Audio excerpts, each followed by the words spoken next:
Good evening. Happy Thursday. I thought I'd do a quick update before it's early, when it's still early, and I can still, go do other stuff that I need to do to get ready for tomorrow.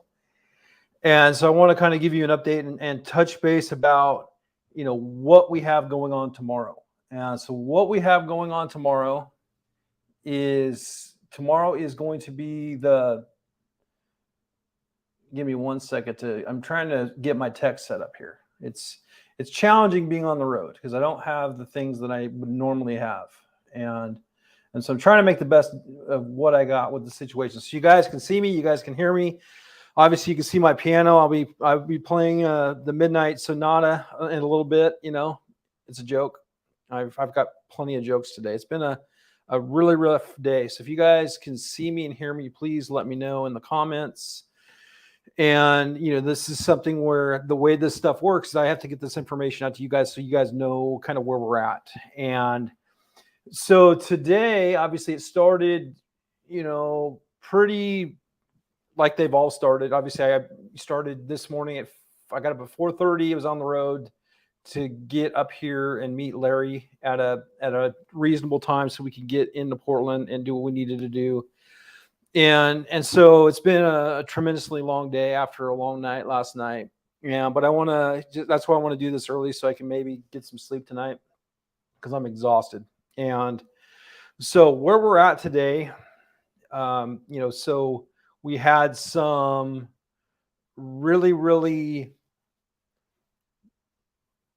I would say, good things. And we, Adam Johnson, which I don't know if he was going to tune in, he's going to have lots of great insights. So I really trust his perspective when it comes to this stuff. And so he was lining people out a little bit earlier and some other posts. One thing we have to think about, and I've been really critical of their expert witnesses just because I feel that they really don't know what they're talking about when it comes to, because they're not gun people. They are hired to play a part in this situation. They're here to present the information in a way that can be supported by the other side. They are not our friends.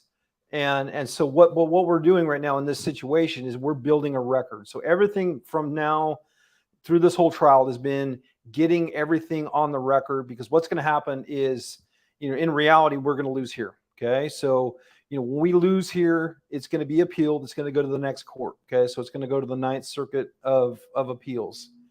And we can argue about that court all we want. It's good and it's bad. There's been some good rulings as of late when it comes to Bruen. There's been at least two, and so it's not something that I want to be defeated about. And so that's why really, really super important is, obviously we want to stay positive. We have to understand that, I've been saying this is not a short-term solution. This is going to be something that's going to take many, many years to be resolved. And so, we just have to understand the situation here and stay focused. And so, I appreciate you guys tuning in. I know it's been a long day for you all as well. And thanks for tuning in. You made comments, likes, stuff like that. That's what helps kind of get this out to more people. And so, this stuff. So the way it happened, we started off with Dr. Robert Spitzer today.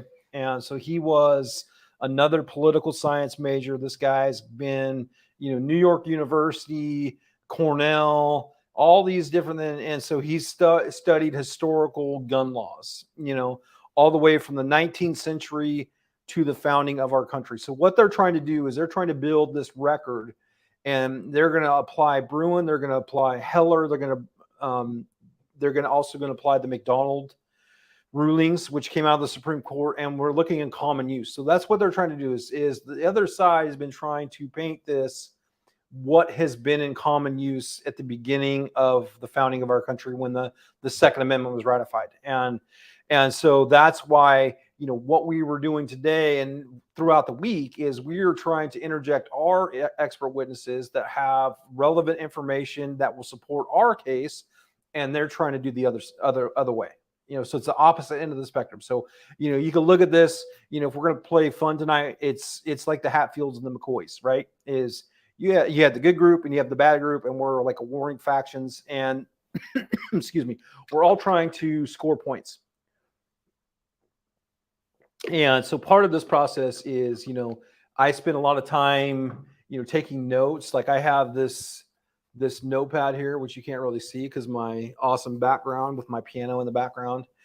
And so I've been taking. I mean, I've almost filled up a whole new pad. So I forgot more legal pads. So I'm gonna have to go to a store in a little bit after I'm done here to get some more pads for tomorrow. I ran out of ink actually yesterday in my pen, so I burned through one of these pens. These pens are the best. I don't know if you're familiar. Super good pens, and I just drained it, and so I had to get a refill. And so, but that's what I'm doing up here. Is I'm just taking notes so I can give you guys this information. And so this is where we're at. So they spend a lot of time talking about the history of our firearms, from his perspective and his research, right? So his research isn't always, it's counter to the research that we've already presented. So that's what's going to be the most challenging part for the judge. And so that's why it's really, really important is we score these points. And when I'm talking about scoring points, is I'm writing down, like in the margin here, of when we scored points, because I'm watching the body language of the judge. Is she taking notes?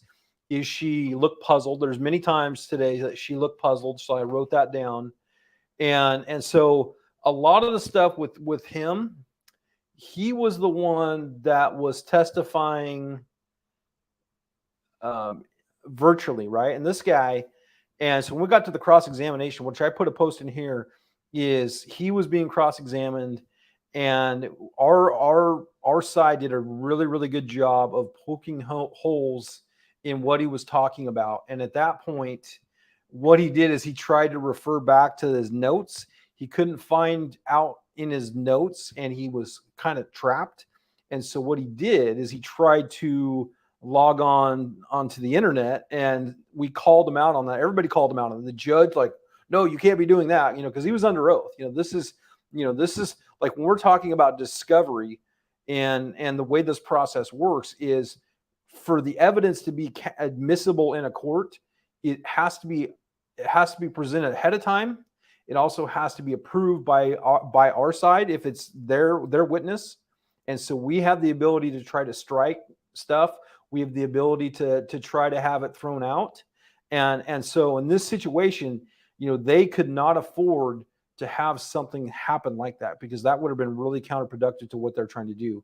And so, that was a huge thing for us. And so, that really made him, and he was kind of shocked because he didn't know where to go. I mean, I think what they've done is when they're doing their witness prep, I think they spent so much time focusing on this little part, is then when we came in from different directions and brought it in a different direction where they didn't study that, they probably spent hours and hours and hours on studying this certain component of what the defense wanted to present.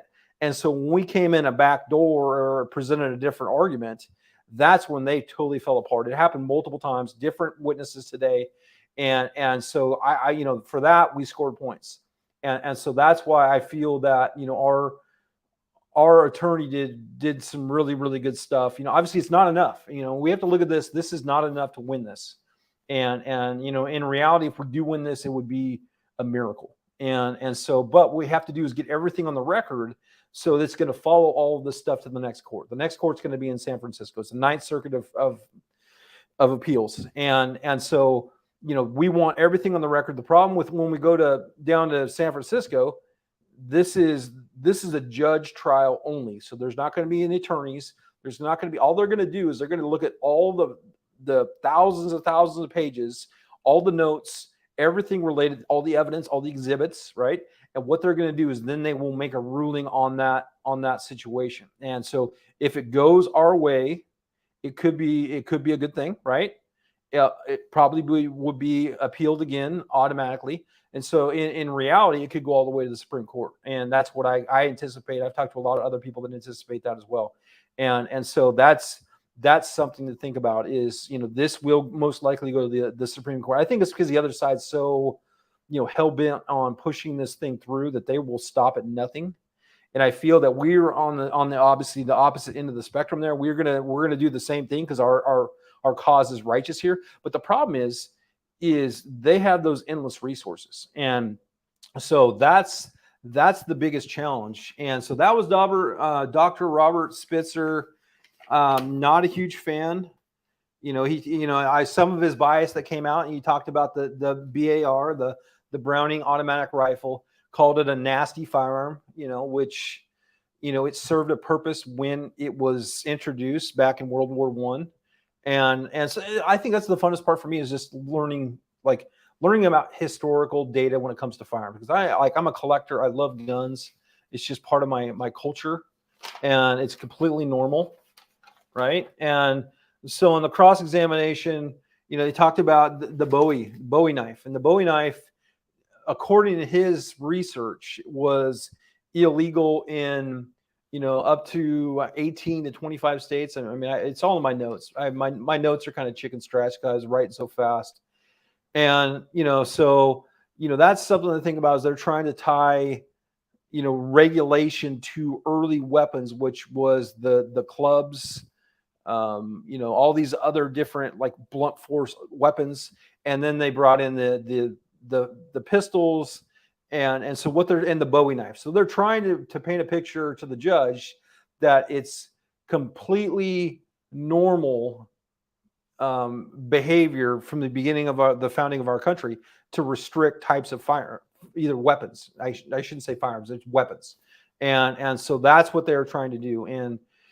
And yeah, so BAR, I got to shoot one. I shot one in Pennsylvania, fully automatic. It was pretty cool. And yeah, melee weapons, that's what they're talking about.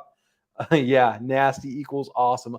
Obviously, that's the way I would recommend it. It is awesome. And so from that, we went to the next guy, which was Dave McDowell, right? So he's a sociology guy. He talks about statistical data. What I loved about this guy, I love data. I nerd out on data because data is really, really important for what I do. And I have to present data. I study data. I know how to interpret it, not as well as them, because he's got 40 years of experience, in a collegiate environment, but I can hold my own. And so, and a lot of it's just because I've learned how to do this stuff, right? And this is stuff that, going forward, once we get through this stuff, like I've got some big plans for us. And so what I'm thinking about putting together like an activist or an advocate workshop where we're going to do it remotely, right? So we can log in, spend an hour a week, maybe on a Tuesday or whenever it works for our schedule, right? So we'll start doing these little workshops. And so one of our topics would be, understanding data. And I'll bring in Dwayne, my friend Dwayne. He's really good with data, but I know I can help with that and show you guys how we maneuver all this stuff. And from that, I want to do some media training. I think this is really, really important. I'm going to bring in a friend of mine that's from, I believe, North Carolina, which he writes letters to the editor, and he is amazing. And so that's a really important tool that we need to learn. And so with the letters to the editor, which are really, really effective, I want to teach people how to get in front of a camera, how to give interviews. I want to get more comfortable being uncomfortable, and basically take my knowledge and give it to people where they can get in front of their local news stations and they can be the voices of reason, as opposed to the red shirts. And so these are all things that are in my head, and this is what I'm thinking of, and where I want to go with what we're doing is, this is a full-on evolution of the Oregon gun owner. And that's what I'm envisioning here. So we're back at Dave McDowell. So he talked a lot about studies, right? So he studies. One thing that I thought was odd is he relied on the Census Bureau as a good study. And I don't believe that the Census Bureau, I've never seen anything from the Census Bureau that I would trust as something that I would put stock in. And so typically when we're talking defensive gun uses, I'm citing, the FBI data, that's typically what I'm talking about, which in that data, it says from the FBI that guns are used in lawful self-defense, typically without even pressing the trigger, up from an average of 250,000 times per year all the way up to almost 3 million times annually. Okay. So this guy with his data, and what they're trying to do is they're trying to paint this picture where it is rare for people to be able to use a gun in self-defense. It's also super rare for people to use a gun and fire more than 10 rounds, right? What they're trying to do is they're trying to paint this picture where, you know, nobody fires more than 2 rounds. That's the average. They've supported that. I don't believe that. I believe the stuff that comes from the FBI, even though the FBI, you know, we can all agree that they are not necessarily our friends. And so from that, you know, so you know, the data I talked about from the FBI, so an average of 250,000 times a year to 3 million. And so from his study that he likes to cite, he also discredited all this other studies that are actually done by people that know stuff about guns. And so he spent a lot of time destroying the way they collected their data. And so, you know, basically he made it sound like on the low end, from his perspective, that our guns are only used in self-defense on the low end 65,000 times per year, which I think is not accurate. And at the high end, he said 147,000 times. And that's at the high end. Okay. So I don't believe that. I feel that that is his bias. And I feel that he is paid to do a part, and that's what he's doing here. And so that's why I do not accept that. And, you know, so, you know, one thing to talk about is what I just talked about with the previous guy, is their focus is on this, right? So he's focusing on this part of this conversation, which they told him to focus on this. This is what they wanted to present, but he forgot a really, really important table. Okay. So he did not even focus on how many defensive gun uses were used with people that had more than 10 rounds in a magazine. Okay. So basically, if we're looking at the big picture here, right, we have this big picture. He is looking at half of it. Okay. And my original post earlier is, why are we here? We're here to talk about magazine capacity. They're calling them LCM. It drives me nuts hearing that term. LCM, large capacity magazine, drives me insane. It's a standard capacity. But the whole point of this is, with what he was supposed to, the scope of his work, he really should have included the over 10 rounds per magazine, right? Because that's the conversation that we're trying to have, is we're trying to prove that these magazines are in common use. And the fact that your expert missed that, and we got you. And so that was a huge point that we scored. And there was a really, really good job on our side. And I really think that, and I took some good notes. You know, the judge looked puzzled. You know, she didn't know where this guy was going. This guy was really, really hard to follow because of, I feel that he was experienced, but he was not prepared for what we were trying to do today. And so they always have their talking points. They have their things that they want to get on the record. They have their stuff that they want to focus on. But in this situation, he really did a disservice by not focusing on the whole argument, which, you know, as a taxpayer, as we're all taxpayers, I mean, that's a horrible use of our funding and our tax revenue. And so that was him. You know, that I stepped out to post that. When I stepped back into the room, which I didn't do a post about it, there was a fight going on in the courtroom. So literally, like a claymore had gone off in the room, and so we had, you know, the defendants were going after our plaintiffs, were going back and forth. So I missed part of it, but it was something that I heard on Monday. So they're still trying to get this evidence, you know, restricted from the record. And so, you know, that was the maneuvering. I stepped out to give you guys this information as I stepped in, because I thought it was a good stopping point for me. And at that point, it blew up in my face. Luckily, Larry took some notes, so I have some notes, but I don't know the whole context. I really don't want to put it out. So it was just know there was some stuff going on behind the scenes, and there was a lot of maneuvering. And so that's kind of where we're at. And so, you know, I don't think his testimony was good. I feel that the judge, there was enough where she's not going to put a lot of weight in his testimony. The problem I have is they keep hammering the same subjects. They keep having the same people, but they're different people, but they're talking about the same thing. And none of this stuff is really relevant to the issue at hand. Like we spent 45 minutes talking about Bowie knives. Like, I don't think that's a good use of court's time. And I don't know where they were going with that. That's where I'm like, I was tired. It wasn't making sense to me. I was just like, why are we even doing this? And so, that's where I'm going on. Yeah. So let's talk about this one. So, some of the stuff, like when we're using a gun in self-defense, if let's say somebody was at my door here, I'm in my, my beautiful hotel room here, my piano. So there's a piano mover that comes here unannounced, tries to come in here to move my piano for me. And let's say I brandish my firearm. I'm not saying that this is all hypothetical, but if I brandish my firearm, I get this threat and he leaves because he sees that I'm armed in this situation.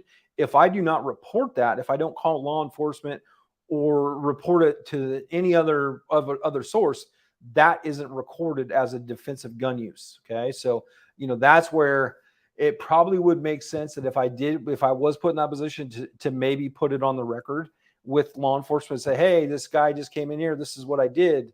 Obviously I acted lawfully, yada, yada, yada, but we have to build that data, right? And how we do that is when stuff like that happens, we let law enforcement know so they can track it. It's really, really important. That's why this data is being skewed the way it is. And it could really hurt us. So, that's where I'm at. So next up, we had a guy, I actually found him kind of interesting. His Dr. Roger Pauly, and he's a professor of history with a bachelor in arts, firearms technology. He was on TV, American Guns, right? And so this he was kind of entertaining to listen to. I was listening until he started talking about the Colt 911. And I looked over, my ears kind of perked up. A Colt 911. And I looked over at Larry. Larry looked at me, and then the attorney that was interviewing and asking me these questions. So, yeah, the Colt 911. And so I'm just like, really? So this is your expert, and he's going to say Colt 911, which he might have meant 1911, right? But in this situation, with your experience with 12 episodes on TV, one of the most famous, iconic firearms of this century, or actually the last century, because we're in the 21st century. I would make sure that I get that one right. He did bring up John Moses Browning. He didn't butcher that, so I'll cut him slack there. He talked, and one thing what they're trying to do is he starts Ashley did a phenomenal job talking about American-made innovation when it comes to firearms in the 1800s, early 1800s. Well, from his perspective and his information, he countered that and said that all semi-autos started in Europe in the 1890s. So what they're trying to do is they're trying to show the judge that these firearms that are semi-automatic, even though they might have been created, they weren't in common use in that area. And so, he talked about the Thompson submachine gun, right? And, that was cool. I just won't get, like, I'm just looking at Larry like, Colt 911, you have one job. And then they pulled it up on the screen, right? And it was a nice 1911 M1911 is what they said on the tax. And so, yeah, it was this stuff is all suspect, which if we're playing 4D chess here. Okay. We're playing 4D chess. The worse they look with their professionals on the stand is the better for us. That's the way we have to look at this is it comes down to our witnesses being able to present the information to be received by the court, that it can go to the next court to help substantiate our position.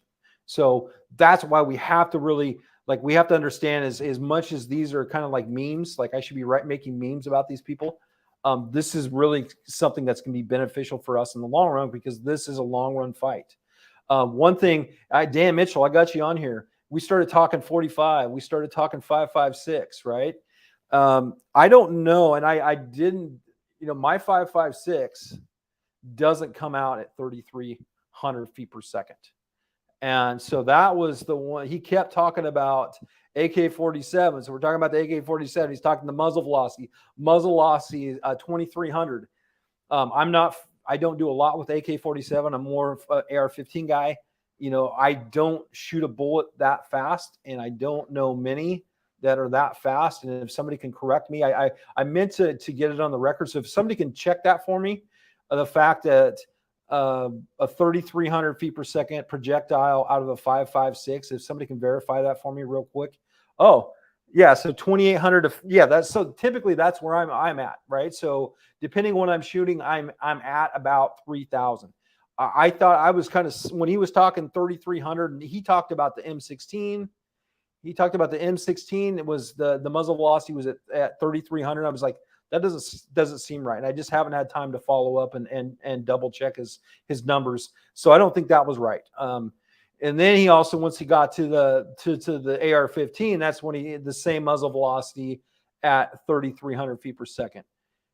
Yeah, so that's the thing is I would see a lighter bullet being able to get up, and maybe with a longer barrel. Like it could have been like a 20-inch barrel. I could see like a light projectile with a longer barrel, maybe getting up to that fast. But I don't see this, like when we're talking about expert testimony, I don't see this as something that, yeah, 24-inch, I would see something longer, not a typical, you know, shorter barrel, you know, like most of us are shooting a 16-inch barrel, or depending on what we're doing. So, you know, everything, obviously the caveat here is everything's going to be, you know, application specific. In this application, I think he was wrong. And so, you know, that's another thing, you know, it was just not good stuff. And yeah, there's no way. I don't think you can get the chamber pressure high enough to get 3,300 feet per second out of a 16-inch barrel. I think you're going to have, obviously you're going to have case issues. You're going to have chamber issues where this thing is going to expand so much because that round is so hot. And well, you're an expert. You're an expert, and you're going to get your information from a loading manual, and that's what you're going to hang on, you know. And another one, and Dan, if you're paying attention to this one, he brought up the 45 at 830 feet per second, which I feel that's pretty low. Typically, I'm seeing, I don't do a lot with 1911 and 45 ACP, but I'm thinking it was at least 950. That's what I was thinking, you know. And to be honest with you, I'm just picking them apart because I'm being critical, because you're on the stand and you're supposed to be this expert. I'm just nickel and diming the guy, you know, at this point. And so other than that, you know, that was him. He was talking about the Thompson submachine gun, talked about, you know, standard capacity magazines. They were kind of rare. And oh, so that's a max load. Okay, cool. Good to know. Oh, so 830 was the government spec. Okay, perfect. So that being said, is 3,300 a government spec when it comes to the 5.56? That's the only thing I would, yeah, I would agree with 2,800 feet per second. I think that's an accurate number. That's typically where I feel that my velocities. I don't run a chronograph, you know. I typically, you know, I do different stuff depending on what I'm doing. Well, what does the speed have to do with it? So this is a good answer. So, you know, basically what he's doing is he's trying to submit this information on the record as part of his testimony. And so I guess, you know, it will come out in rebuttal, right? Is that information is not 100% correct. And so the whole point of this is trying to discredit him as an expert witness. I guess that's where I'm going with this conversation is if you don't know the fine details of the stuff that you and I know as gun owners and people that shoot, like, you should not be in this position, and we should figure out a way to make sure that you're excluded from this trial. I guess that's where I'm going at it. And so, you know, that's kind of where I'm at. So 30-50 M, yeah, I shoot M855 as well. So, and so The next one. The next one was Jenna Longnecker. And this one was really, really hard. And this one, I'm going to tell a story. And I want to paint this picture for you for what they're doing to us. And so we'll start with Jenna Longnecker. You know, her testimony really has no bearing on the merits of this case. This is an emotional based testimony. Obviously, it's a horrific situation. I feel really, really bad for what happened to her and her family. And I'm not trying to discount her feelings here, but when it comes to this situation, it doesn't, it's like apples to oranges, right? So, you know, the backstory here is in 2012, a gunman went into the Clackamas Town Mall, shot two people, actually three people from her testimony. One of them was her mom. Her mom was killed, right? So this is, and it's a horrible story, right? And so from that situation, you know, she talks about the impact, and they walked her through this. She started crying. I see the tissues. They started, the paralegals started giving the attorney tissues to stage them, just because they knew the waterworks were going to come on. And I'm not trying to sound heartless here. I just feel like I was watching the judge, and like the judge was 100% like, I've got to do something about public safety. That's like, I was watching this stuff, and so she talked about the fact that her mom was killed. This is what happened. And then she had her father that had a mental health issue for many, many years. And a couple years down the road, he ended up going and buying a gun legally and then ending his own life. And so, you know, we don't want to see any of that happen to anyone, right? That's why we do what we do, right? The hardest part for me is the fact that it was brought into this trial. Okay. The problem is that's what these people do, is they use fear, emotion, they lack logic, and they take away our ability to have a conversation. Like, could you imagine being an attorney that was going to cross-examine that? How do you cross-examine somebody that lost their mom in that manner in a trial like this? You know, so it's a very, very smart move on their part, right? And we just have to understand this is the game they play. And so if this story is something that's really near and dear to me, and this is something that I followed since the beginning of my career, because I know the guy that was in the mall that stopped that shooter. And so I know this story very, very well. This is something that I've studied. I've been in the mall with him.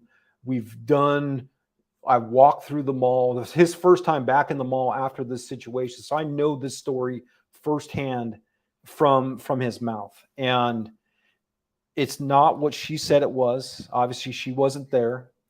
And I don't feel that their representation of the story is an accurate one, because of, there was a good guy with a gun. All he did was point that muzzle at that bad guy. That bad guy went and, you know, finished himself off. You know, so it's a horrific story, but it's a really, really important story about gun-free zones. And that's why we carry guns in the gun-free zones where we can legally do so, right? Everything's about making sure we're lawful, okay?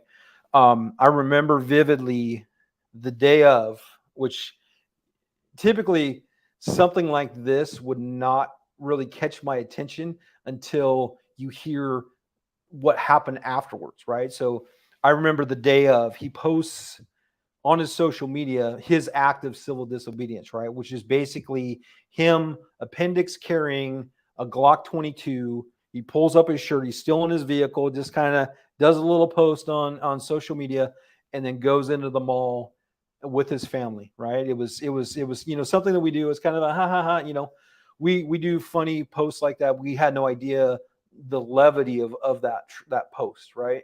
And so from that, he goes in there. He's in there.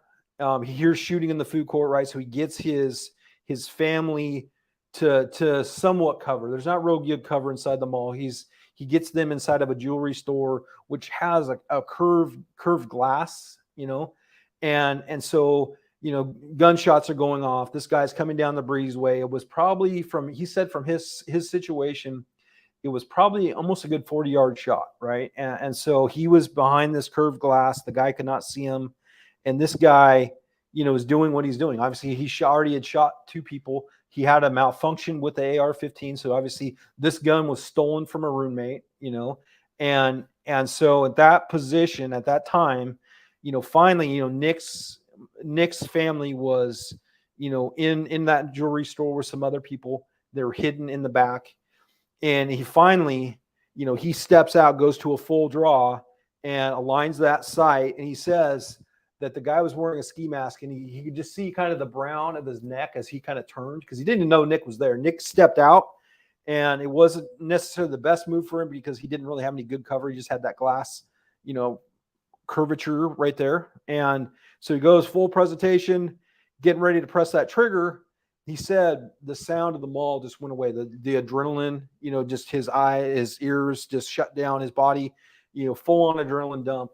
And at that point, he was getting ready to press that trigger. The guy kind of spun, and as he looked at him, his eyes just kind of went. He could see the whites of his eyes in that ski mask, because he's like, he did not anticipate to be looking down the barrel of a gun. And so at that point, Nick's getting ready to press that trigger. All of a sudden, he noticed there was a lady that ran behind the suspect in that store, and so he realized that his backstop wasn't clear, and so he reholstered, and then he ran into Macy's, right? And luckily, he didn't get shot in the back, but the guy was having an issue with the gun.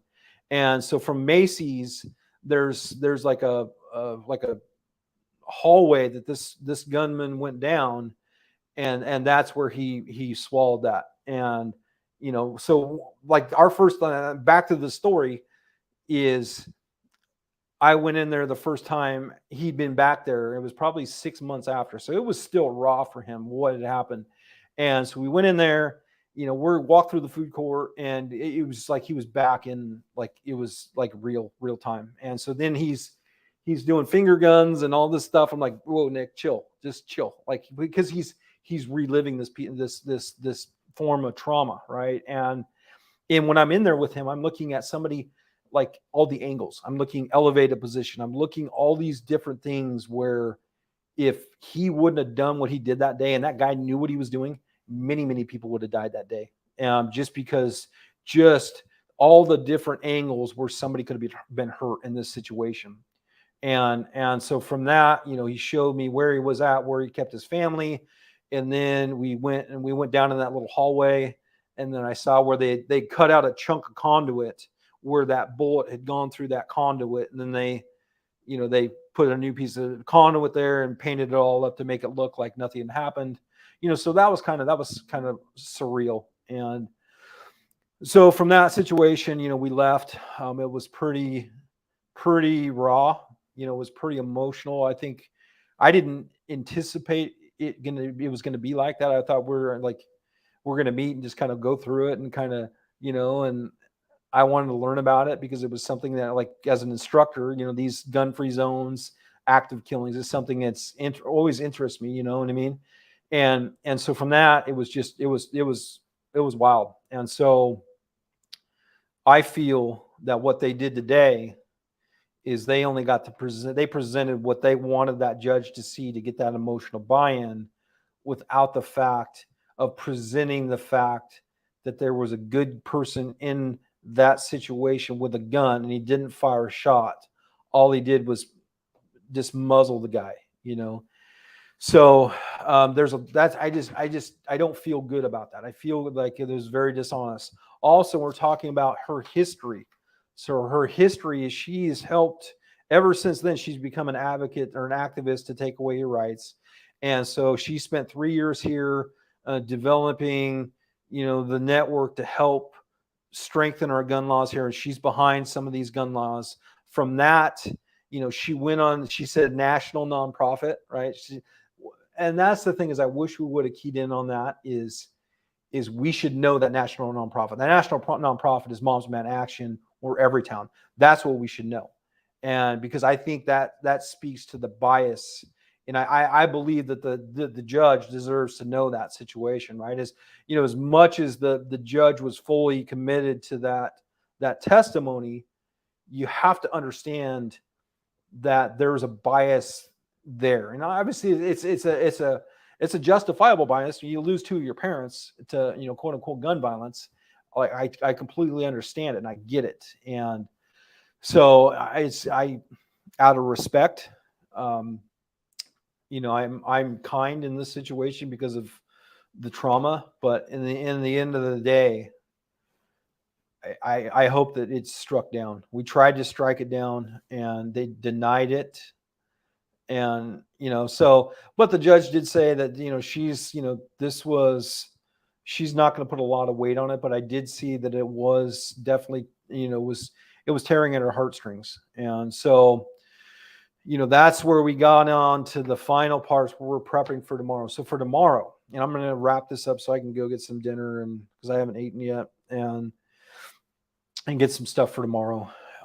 So tomorrow, the closing argument is going to start at 9 a.m. Okay, so we need to get there. If we can get there 7:30, 8ish, right? So we can get a spot. I think there's going to be more people because this is the fireworks. All the stuff that we've been going through this week is all the kind of lead up to the final showdown. And so I'm really looking forward to it. I think it's going to be the funnest part for me is watching the attorneys fight. Obviously, there's a lot of stuff I don't like, and I don't like but I feel like it's fun to watch them kind of spar back and forth, and so that's cool. It's too bad it cost us all so much money, but so we're gonna get there. So for tomorrow, if we could have business casual like that, there's going to be no cell phones in the courtroom. Okay, so highly encourage you to make sure that phone is off, and so. We don't want to be any disruptions. We're going to be there. Come bring something to take notes if you nerd out on this stuff like I do. And so, and tomorrow we're not going to get any decision tomorrow. I mean, literally this could take months, weeks to months before we get an official decision out of her. If you look at the game of checkers and 4D chess, we would think that she would drop her ruling in and about the Harney trial, which is in September, to help either influence that, right? So those what we have to understand. This is all maneuvering.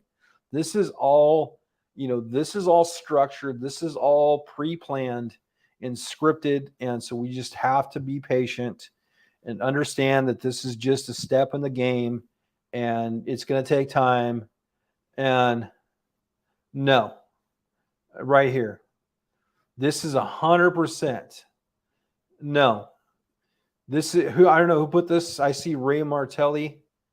That's 100% incorrect.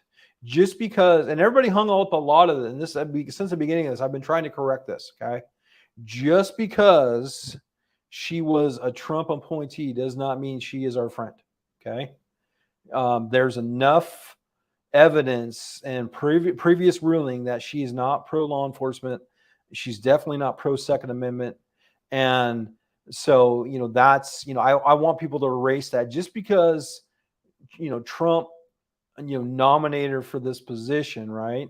Or appointed her for this position does not mean that she's going to rule in our favor. Okay. So please erase that from your vocabulary. Okay. And so that's what's something that's really, really important to know is, and we can also look at Trump, everybody was he really a friend of our gun rights? Did he really do something to help our gun rights, or was there, obviously when we look at the Supreme Court, he did a tremendous job. So I don't want to say anything negative about Trump, but I can say that some of the decisions during his era weren't necessarily the most favorable for our gun rights. Bump stocks would be probably a good example. I don't have a dog in the fight. I don't like the bump stocks. But I support people's rights to have those, right? And I don't want them to be restricted. Especially when you'll say it. Who's saying it? That's the problem with this. I wish I had another screen so I could know who's saying it. And I know there's a lot of people. Yeah. Yeah. In theory. So, hey, Dwayne. And so, I don't know. there's enough information to prove that, there was good moves. Like, we have to take good with the bad. And so, obviously there were some really good moves. There are also some ones that, really, really should not have gone the way they did. And a lot of it was political pressure. I mean, how do you push back about bump stocks when we just lost 60 Americans, so the whole thing's a mess. But that's what they've used this whole week about, and I didn't talk about it yesterday. Oh, well, I did talk about the lady, but she came up today, and they're really trying to get her thrown out. The lady that cost $11.50 an hour, $1,150 an hour, and so, with her data, and they're trying to get her stuff thrown out, is when she's talking about the mass shootings, I briefly covered on, I believe, last night, where she's talking about there's only 179 mass killings since 1982, right? And 179 mass killings since 1982. So from January of 82 to October of 2022, there's been 179 mass killings, which counters what Moms Demand Action puts out. Problem is, they're low information people, so they believe everything that comes from the mothership, Moms Demand. So they don't fact check it, right? And so with that, 73 of those mass killings involved large capacity magazines. Okay, so 73 of the 179. So that was 41% of the mass killings. Okay, on average, there were 99 shots fired in those 73 mass killings. Okay.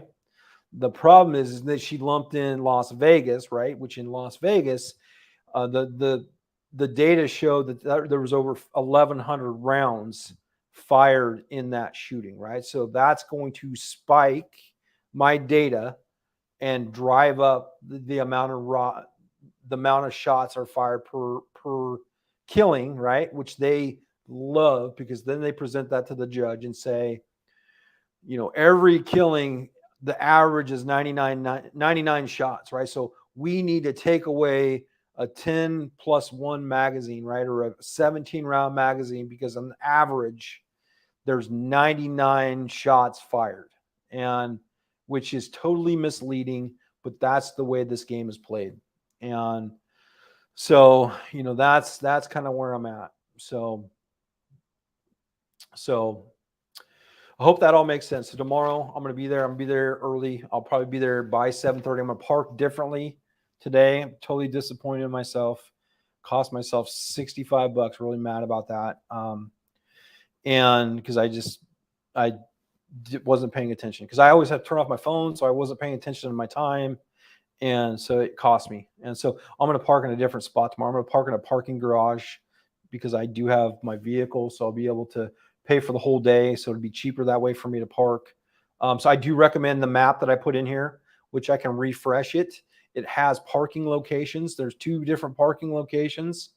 I'm not going to tell you where I'm going to park. I'm just going to be parking there just for privacy reasons and safety reasons. I don't publish that stuff.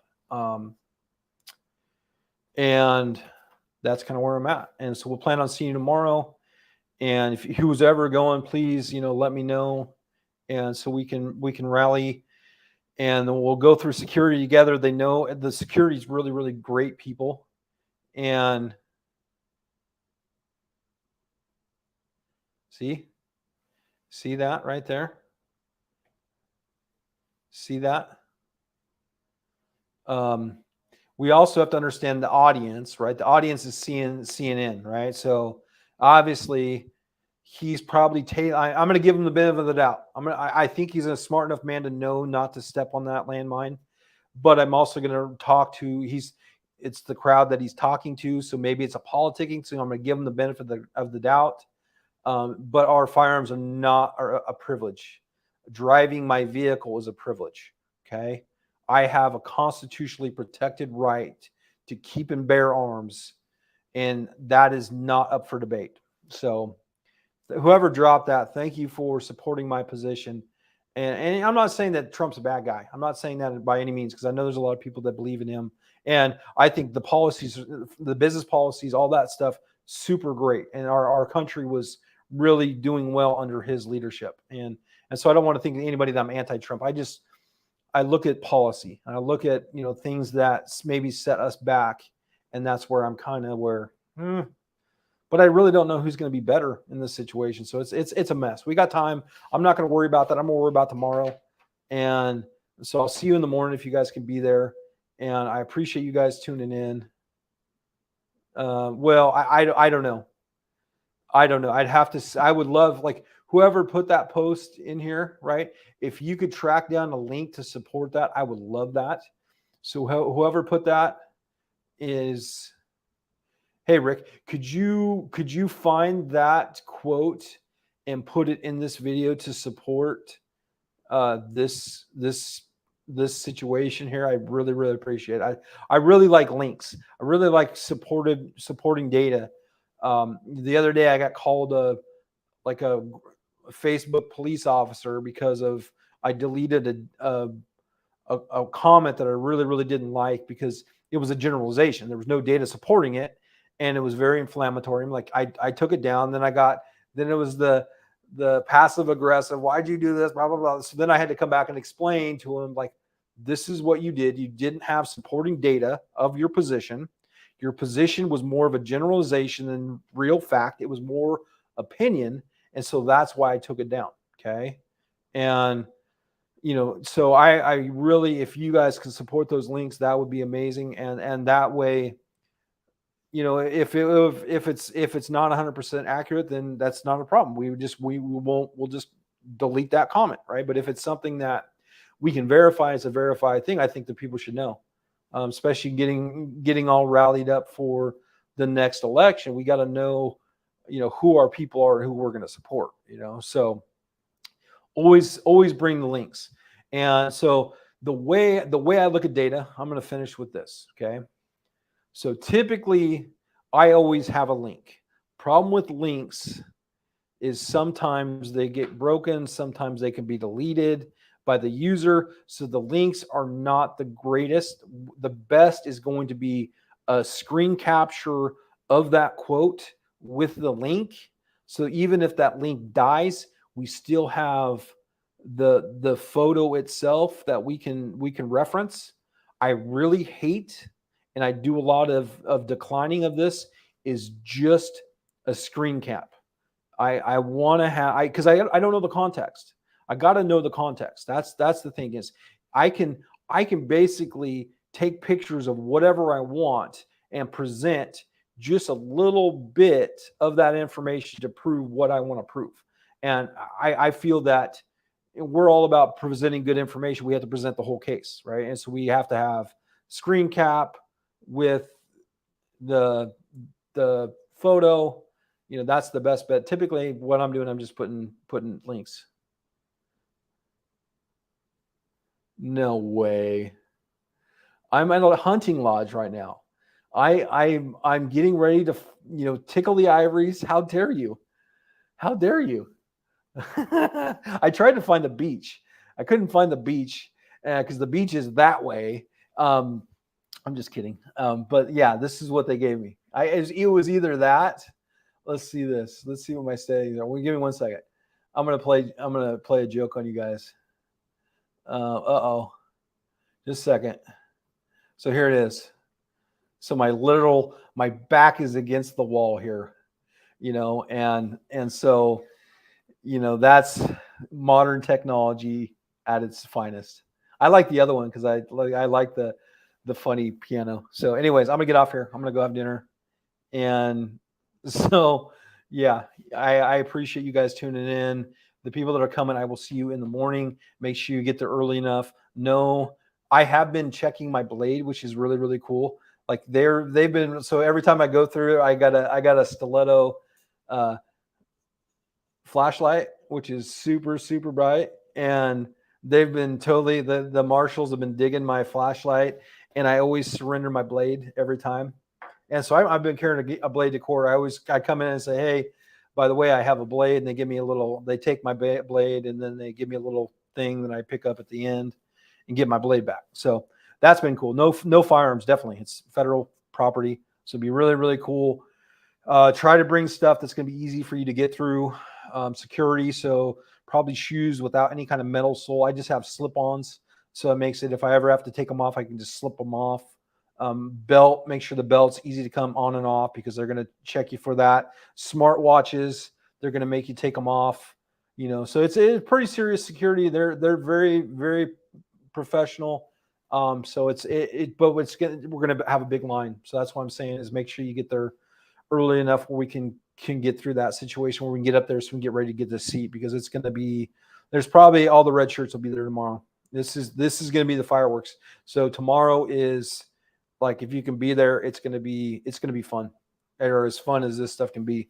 And so I need to go get some more paper so I can take some better notes, make sure I have more ink for my pen, and let's finish this week strong. So, and I'm going to get off here, you guys. Thanks for tuning in. I appreciate it, you guys.